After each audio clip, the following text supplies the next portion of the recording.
महाराष्ट्र में ठाकरे पिता पुत्र ने बुधवार को एनसीपी विधायकों के एक बड़े समूह के साथ शिंदे फडणवीस सरकार में शामिल हुए उप मुख्यमंत्री अजित पवार से मुलाकात की। विधानमंडल के मानसून सत्र का ये तीसरा दिन था। इसी कार्य में भाग लेने के लिए उद्धव ठाकरे विधान भवन आए। उस वक्त उद्धव ठाकरे और आदित्य ठाकरे ने अजित पवार से मुलाकात की थी। यह बैठक अजित पवार के हॉल में हुई। समझा जाता है कि इस बैठक में ठाकरे गुट के कुछ विधायक भी मौजूद थे। हालांकि बैठक में क्या चर्चा हुई, इसका सटीक विवरण समझ में नहीं आ सका।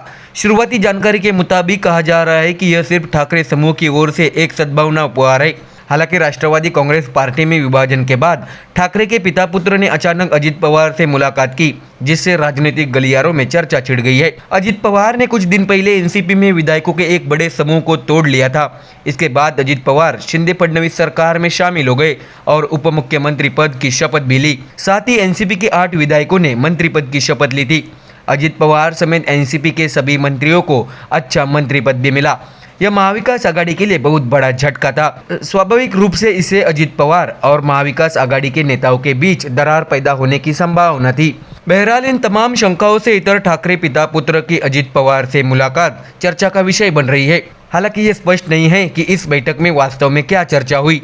दरअसल हाल ही में इससे पहले अजित पवार ने अपने समूह के मंत्रियों और विधायकों के साथ शरद पवार से मुलाकात की थी। इसके लिए अजित पवार गुट 2 बार नरीमन पॉइंट स्थित यशवंतराव चव्हाण सेंटर गया।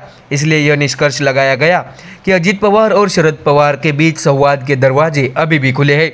यह अभी तक ज्ञात नहीं है कि ये बैठकें वास्तव में किस लिए थी। हालांकि बीजेपी के साथ सत्ता में आने के बाद भी राजनीतिक गलियारों में इस बात को लेकर तरह तरह की दलीलें दी जा रही है कि आखिर ठाकरे पिता पुत्र को अजित पवार से क्यों मिलना था। दरअसल विधानमंडल के मानसून सत्र का ये तीसरा दिन है। फर्जी बीज और खाद के दाम बढ़ाने से आज का दिन भी विधानमंडल में गर्म रहा। कांग्रेस पार्टी के नेताओं ने किसानों के मुद्दे पर सत्ता पक्ष को आड़े हाथों लिया।